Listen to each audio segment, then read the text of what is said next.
Yeah, I mean, I love those guys. I told them all week. I told them after the game. They set the foundation here for what we're trying to build. And again, a couple of those guys were in the transfer portal when I first got hired, and decided to get out and stick around here to be a part of what we're building here. And I'm forever indebted to those guys. I'm so grateful for them. And those guys are our kind of guys, and it's gonna be tough to replace some of those guys.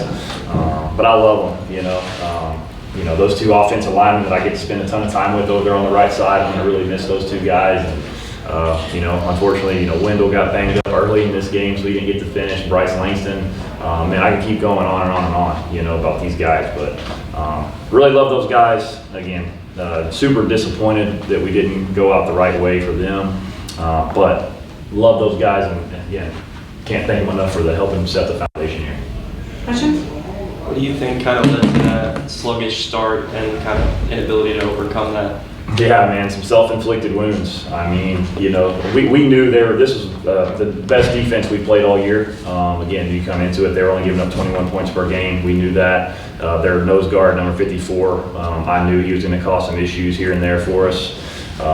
We end up, they take the ball, they go down a long drive and score. And then our first play, if you had told me our first play that we fumble in the first play of offense, I wouldn't believe it. But unfortunately that happened, and we just couldn't get in a rhythm.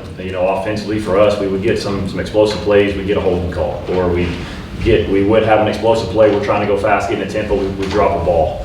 Some stuff like that happened a little bit early, and we just couldn't get in a rhythm offensively. And then defensively, we just couldn't get the ball down. We got to tackle so much better. Third downs, they were 12-17.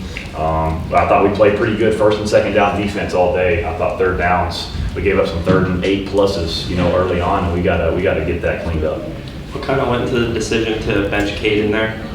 Yeah, I wouldn't say bench is the word. I'm trying to be smart with him a little bit. The last thing, my mind starts racing a little bit, looking into next season a little bit, and not wanting to have a torn ACL or something like that.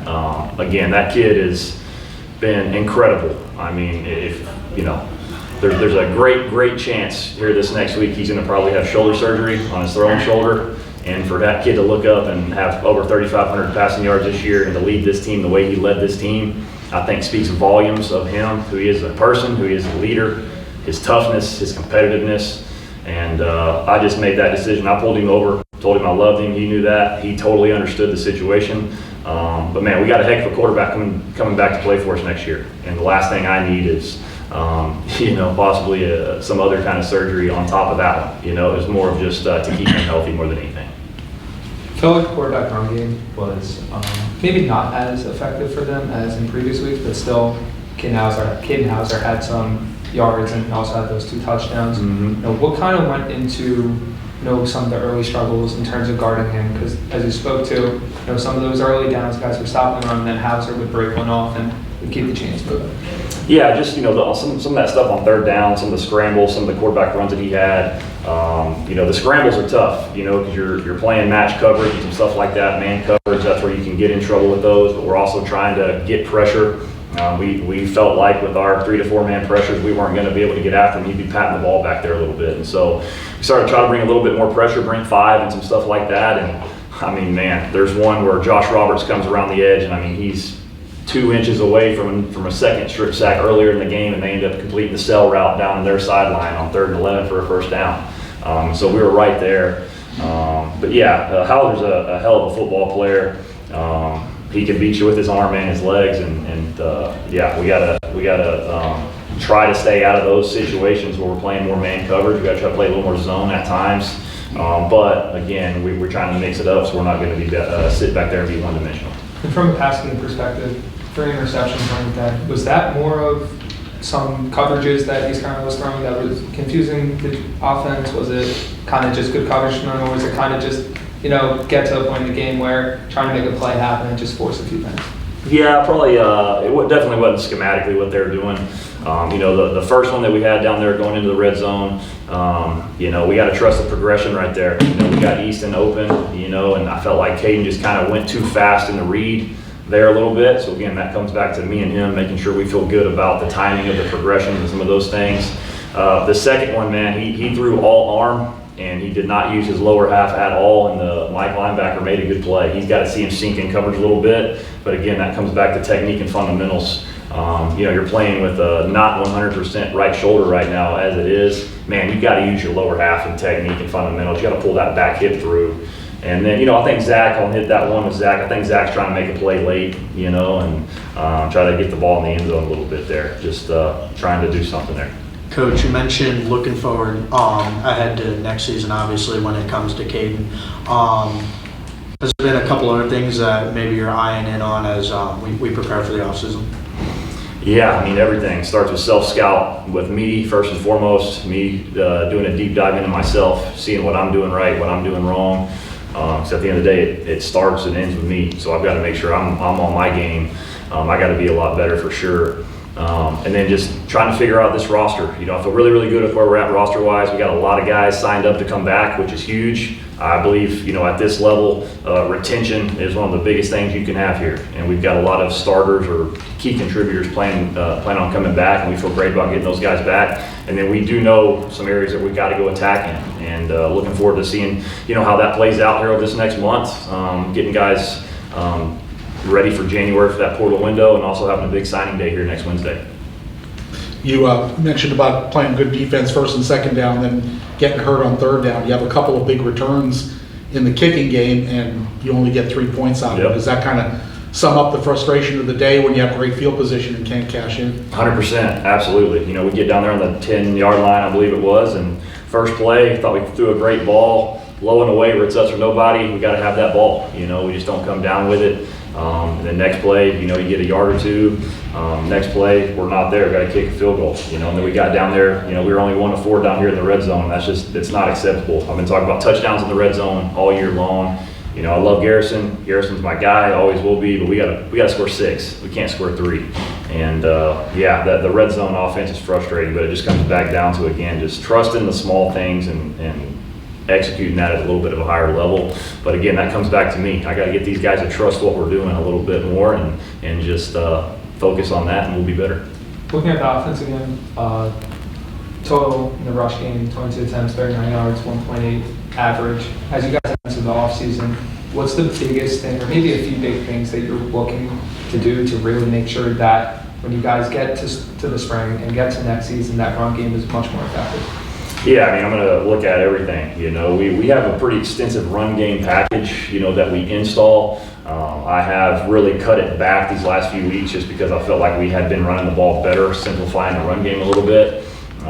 So it's, we're gonna look a little bit different up front next year too, right? And so I've got to get these new guys in the building. I got to find out what are they good at. We just as much as I want to run some gap schemes, run some counter and power and some stuff like that, that's just not our guys' game. We're more of a finesse O-line, if you will, and so we got to try to hang our hat on those zone runs a little bit more. But again, that starts in that recruiting. And let's go see what we're going to look like in that room next year. And it's my job, Coach Andy's job, Coach Perkins' job. We got to sit down there and look at what do we have and how can we be good. Caden Shields Dutton, for example, he's a downhill inside zone kind of type runner. And Jamari, he's probably more of an outside zone field kind of guy.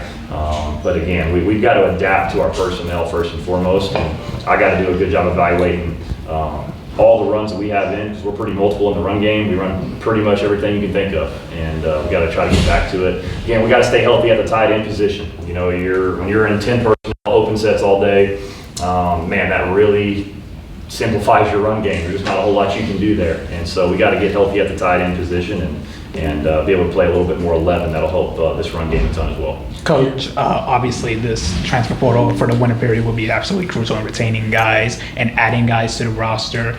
Of course, you said that some of the guys are planning on coming back next year, but for the rest of the guys that you haven't talked to yet, what is your general message to them in terms of figuring out the situations that they want to be in, especially if it's here or whether it would be somewhere else?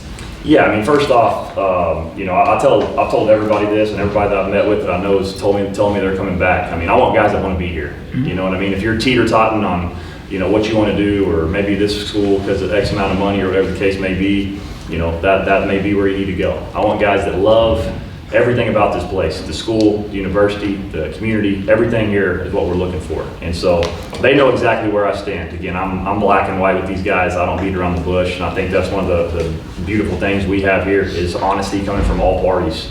And I think that goes a long way because, I'm honest with them, they're honest with me, and we'll know exactly where we're heading going into January. You can probably answer this question better a week from now, but just what are your immediate thoughts on the season as a whole?